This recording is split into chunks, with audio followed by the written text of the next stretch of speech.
आखिरकार भारत जिस समय का इंतजार पिछले कई सालों से कर रहा है वो दिन आ ही गया और आज भारत की ईवी इंडस्ट्री जिस पोजीशन पर आकर के खड़ी हुई है शायद ही दुनिया के किसी देश ने इतने कम समय में इतनी तरक्की हासिल की हो। और बात रही टेक देशों की, तो जिस तरीके से ताइवान ने बीते 10 से 12 सालों में अपनी ईवी इंडस्ट्री को प्रमोट किया है, उसके बावजूद भी उनकी जो एक साल की सेल है वो 20 से 30 लाख के आसपास पहुंची है। वहीं भारत ने इसमें रिकॉर्ड तोड़ दिए हैं। पूरी खबर क्या है उससे पहले यदि आप भारत के अंदर हो रही डेवलपमेंट से खुश हैं तो इस वीडियो को लाइक करके आप अपनी खुशी जाहिर कर सकते हैं। दोस्तों, भारत की इलेक्ट्रिक टू व्हीलर इंडस्ट्री 2021 में करीब 305% की ग्रोथ रेट के साथ में आगे बढ़ रही थी और 2023 आते ये 500% के आसपास पहुंच चुकी है। जहां पर साल 2021 में भारत के अंदर एक साल के अंदर 1,52,000 ईवी सेल की गई थी, वहीं साल 2023 में भारत ने 10 लाख के आंकड़े को पार कर लिया है। वहीं साल 2030 तक भारत के अंदर ईवीज की सेल करीब 8.2 मिलियन यूनिट्स तक पहुंच जाएगी और भारत के अंदर बेची जाने वाली जितनी भी टू व्हीलर्स हैं उसमें 50 to 70% इलेक्ट्रिक व्हीकल्स ही होंगे। जहां रिसेंटली हिंदू की रिपोर्ट सामने निकल के आई है जिसमें बताया गया है कि एक साल के अंदर भारत के अंदर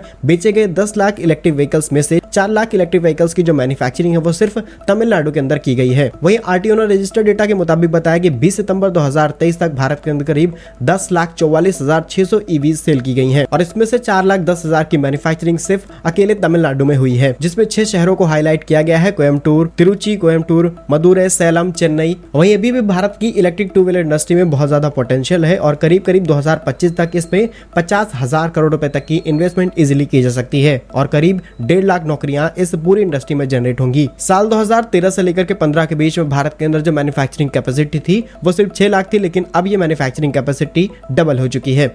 बड़े प्लेयर्स की बात की जाए तो ओला इलेक्ट्रिक, ओकिनावा, हीरो इलेक्ट्रिक और एथर जैसे बड़े प्लेयर्स हैं जो इस सेक्टर में काम कर रहे हैं। भारत की इस इंडस्ट्री को आगे बढ़ाने के लिए गवर्नमेंट पॉलिसीज ने भी इंपॉर्टेंट रोल प्ले किया है, जैसे कि हमारी फेम स्कीम, इसके अलावा कंपोनेंट्स को लेकर के PLI स्कीम और मेक इन इंडिया मिशन ने बहुत ज्यादा प्रमोट किया है इलेक्ट्रिक व्हीकल्स को। और साल 2020 के डेटा के मुताबिक भारत ने सिर्फ ईवी इंडस्ट्री में करीब $3.8 बिलियन की फंडिंग राइज की थी। और फाइनल रिपोर्ट यह है कि भारत ने रिकॉर्ड तोड़ ईवीज न सिर्फ मैन्युफैक्चर की है बल्कि भारत के अंदर बहुत तेजी से इलेक्ट्रिक व्हीकल्स बेचे भी गए हैं। लोगों के अंदर अवेयरनेस आई और लोगों ने इलेक्ट्रिक व्हीकल्स खरीदने भी शुरू कर दिए हैं और अब भारत की इस इंडस्ट्री पर चाइना की नजर है। ऑलरेडी भारत के अंदर मल्टीपल प्लेयर्स की सप्लाई चाइना से ही होती है, उनमें लगने वाले ईवी पार्ट्स एंड बैटरीज की सप्लाई हम चाइना से इंपोर्ट कराते हैं। लेकिन अब चाइना फ्यूचर में भारत के अंदर एक बड़ी ईवी फैक्ट्री सेटअप कर सकता है। आपके हिसाब से चाइना ऐसा करेगा या फिर नहीं? कमेंट बॉक्स में यस और नो में आंसर जरूर कीजिएगा। भारत कैसा ही यूजफुल एंड इन्फॉर्मेटिव वीडियोस पाने के लिए हमारे YouTube चैनल को सब्सक्राइब जरूर कर लीजिए। मिलेंगे हम आपको एक नई और इंटरेस्टिंग वीडियो में, तब तक के लिए वंदे मातरम। भारत